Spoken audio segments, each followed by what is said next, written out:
if it's not, if nobody feels like they're doing anything wrong in doing that, then why was it secret? What was so secretive? So our whole goal was to say, hey, this is what's going on in your backyard, in my backyard, in the backyard of people in the middle of the country who don't live on the border and don't understand the depth of the crisis that we're facing and what's going on. And I think that the churches were very complicit in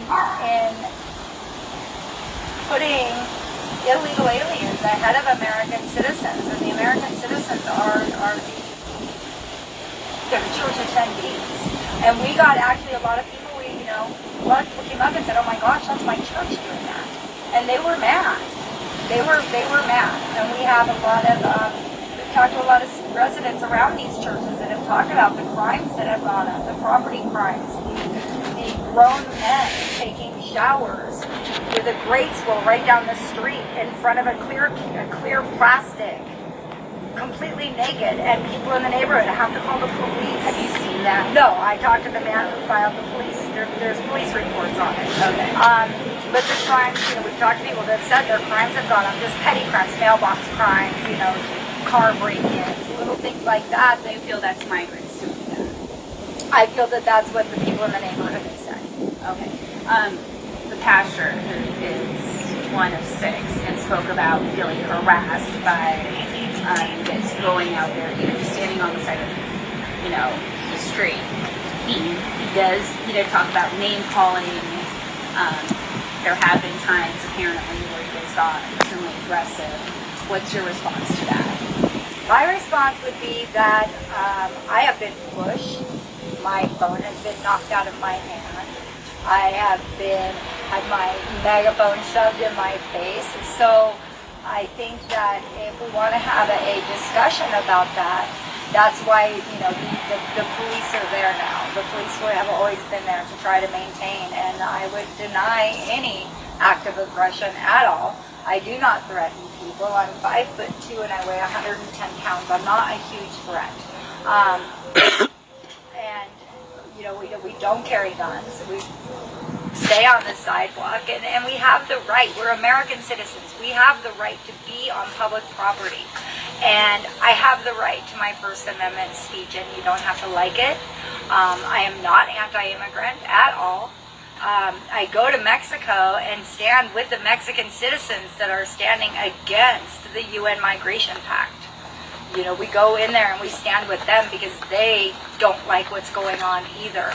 It is not an anti-immigrant thing. It is not, and I am deeply offended that it's against people of color. It has nothing to do with the color of a person's skin. Illegal is not a race. Illegal is a status. I love and embrace all people from around the world that want to come into this country and do it the right way, and come in and embrace America and bring the diversity, but make America their home, and not 1,000 at a time walking across our border and sitting down and waiting for Border Patrol and then demanding. I don't get to demand anything of my country. And I think it's very unfair that people from other countries think that they can come here and demand things that American citizens don't even have. So no, it's okay. So you deny that your group has ever carried firearms during your protest? I would never deny that we ever carry firearms. I can speak for myself. But people in your group might have had firearms? People that are at the same events that I'm at absolutely might have firearms. Okay. But again, that's a right. That's a right. We all have the right to bear arms. I have the Second Amendment right to carry a firearm. That is not a threatening act. That is simply a right that I have in this country. Has anyone from your group ever gone on church property? Yes, possibly. And why is that? Before we understood what was going on. And as soon as you're asked to leave, you leave the property, you don't return. Why did you go on church property? I'm not saying that I did. He asked if anybody has, and I'm like, yes. But probably. why? What were the? You would have to ask the person that might have done it. Okay, so I can't speak, and I refuse to speak for other people, other groups, other adults. I am a free American. I will speak for my actions, and my actions alone. I don't speak for anybody else. Okay.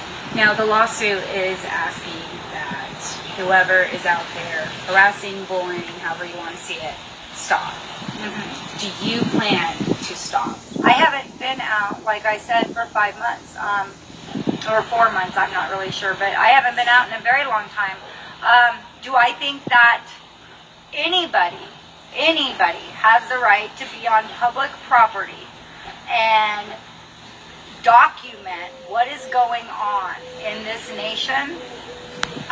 Absolutely. And so while it might not be me, I certainly am not going to tell somebody else that they don't have the right to do that, because they do.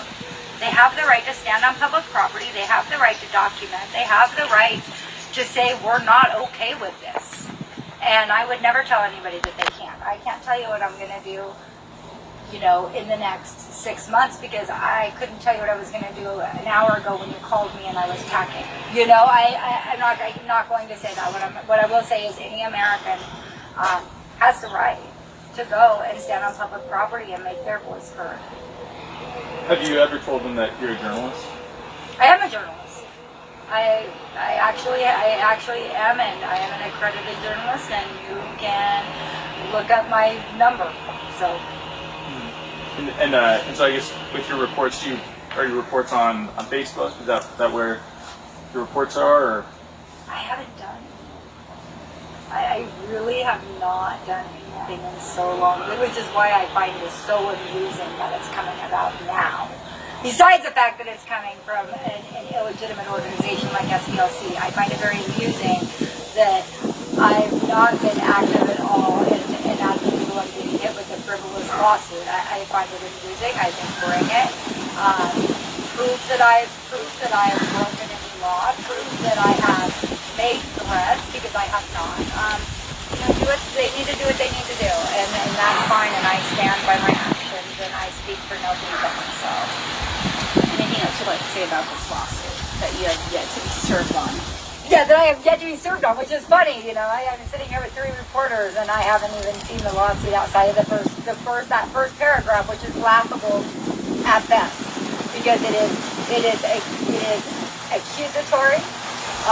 I'm now anti-immigrant, which is a complete falsehood and lie, and actually, in my mind, is defamatory against me, because I am not anti-immigrant. I've never been. I am not against people of color, and have never been. You know, as another one of our defendants, apparently, she just found out, another one of our defendants just said her children are half black, but we're anti-people of color. You know, so I think that the blown up, out of proportion lies,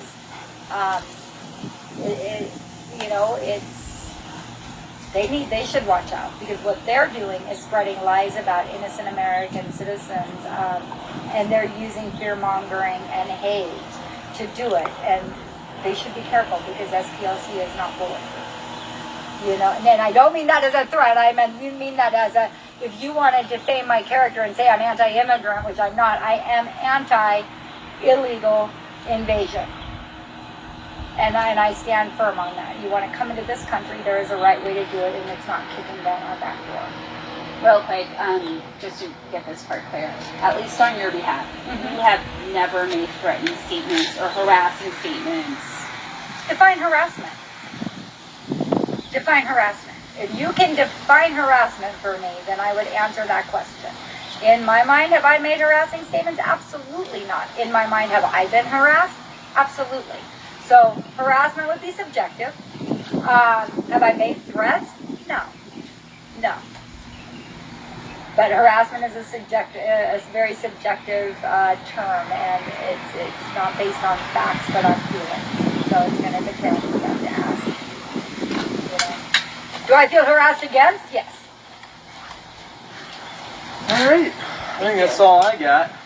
Cool. Okay, we'll get your microphones. Thank you. Unclip. You can unclip.